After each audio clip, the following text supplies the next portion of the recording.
Hey there, language adventurers. What's up, my awesome crew? Today, we're diving into something truly magical that's going to supercharge your English learning journey. Forget those boring textbooks, seriously. We're talking about storytelling. Now, I know what some of you might be thinking. Stories, really? How's that going to help me speak English like a boss? Oh, my friend, prepare to have your mind blown, because learning English through stories isn't just effective, it's also, dare I say it, ridiculously fun. Think about it. When you get lost in a great story, you're not just reading words, you're living them, you're feeling the characters' emotions, you're picturing the scenes, you're practically breathing the language. This isn't just about memorizing vocabulary lists, which, let's be honest, can be a total snooze fest. This is about natural exposure, like a language superpower. You're soaking up new words, understanding how grammar actually works in real conversations, and doing it all without even realizing you're studying. It's like a secret mission where the reward is fluency. And here's the real kicker, the absolute game changer. When you learn through stories, it sticks. It's not just rote memorization that you forget 5 minutes later. It's an experience, it's emotional, it's memorable. You'll find yourself recalling phrases and expressions naturally because they're tied to a narrative, to a feeling. So, if you're ready to transform your English learning from a chore into an adventure, keep watching, because I'm about to share some secrets that will change the way you learn forever. You ready? Let's go! All right, my language-loving legends, let's get down to the nitty-gritty. How do we actually do this storytelling thing for maximum English gains? First things first, choose your stories wisely. This isn't just about picking any old tale. This is about finding narratives that grab you, that make your heart race, that make you laugh out loud, or even shed a tear. Think about what you love. Are you into thrilling mysteries? Heartwarming romances, epic sci-fi adventures? Whatever it is, find stories that genuinely interest you. Because when you're hooked, when you care about what happens next, your brain is like a sponge, ready to soak up every single word. It's like dating, right? You want someone who excites you, not someone who puts you to sleep. Now, once you've found your literary soulmate, it's time to actively engage. This isn't passive listening, my friends. This is an interaction. As you listen or read, pay attention to those juicy new words. Don't just skim over them. Ask yourself, what does that word feel like in this sentence? How does it change the meaning? It's like being a detective, uncovering clues to unlock the language's secrets. And here's a pro tip. Notice the grammar patterns. English grammar can sometimes feel like a tangled mess of rules, right? But in stories, you see it in action, naturally. You'll start to instinctively understand why a sentence is structured a certain way, because it just feels right in the context of the story. It's like watching a master chef cook. You don't just learn the ingredients, you learn the flow, the art of it. And where do you find these amazing resources? The internet, my friends, is your oyster. Audiobooks, podcasts, online platforms with short stories. There's a treasure trove out there. Start with something simple, maybe a children's story, and gradually work your way up. Remember, consistency is key. Even 10 to 15 minutes a day can make a huge difference. You're not just learning English, you're building a habit, a lifestyle. So go forth, my story-seeking scholars, and immerse yourselves. The next chapter of your English journey awaits. All right, my word wizards, let's get to the good stuff. Vocabulary. This is where storytelling truly shines. Instead of just staring at a list of words, you get to see them alive, breathing, and making sense in a real-world context. It's like magic, but, real magic. Let's take a super simple story. Maybe about a little squirrel named Squeaky who loves to collect acorns. Now, imagine Squeaky is frantically gathering nuts before winter. That word, frantically. It means doing something quickly and with a lot of worry or panic. See how it paints a picture? You're not just learning the definition, you're feeling Squeaky's urgency. Or maybe Squeaky meets a mischievous fox. A mischievous fox, is playful but in a naughty way, always up to some trick.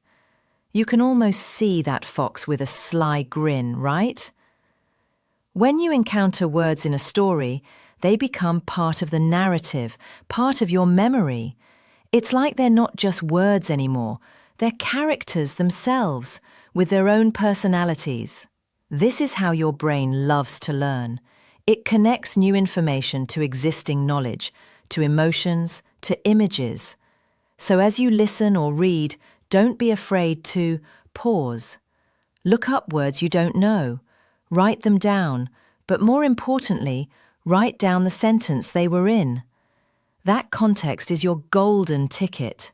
And here's your challenge, my vocabulary champions. Next time you're enjoying a story, actively hunt for those new words. Don't just let them pass by. Grab them, understand them, and then try to use them yourself.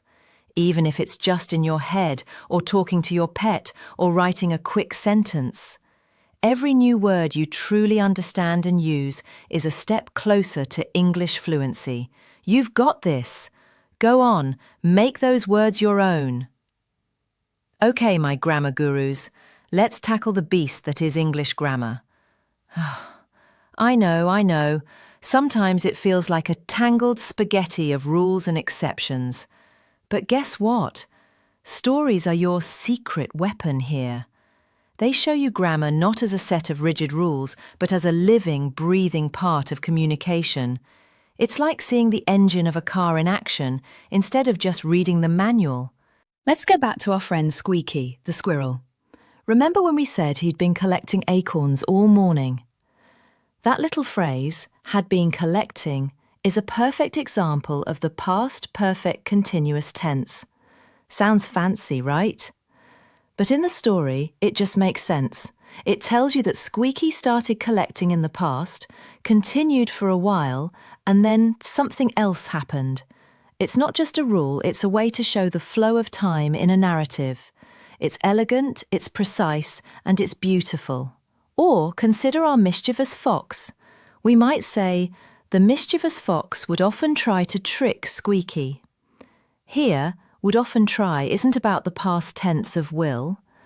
It's about a repeated action in the past. It paints a picture of the fox's habitual behaviour. See? Stories make these abstract grammar concepts real. They give them a home, a context, a reason to exist. This is the magic of learning grammar through stories. You're not just memorising conjugations or diagramming sentences. You're seeing how native speakers actually use these structures to convey meaning, emotion, and action. It's like learning to dance by watching a master dancer instead of just reading a dance manual. You pick up the rhythm, the flow, the feeling of it. So, my grammar gladiators, next time you're immersed in a story, pay attention to those sentence patterns. How are they built? What effect do they create? Don't be afraid to break them down, understand them, and then, most importantly, try to imitate them in your own speaking and writing. This isn't just about understanding grammar, it's about owning it. It's about making it a part of you. You are stronger than you think, and these stories are your training ground. Go forth and conquer.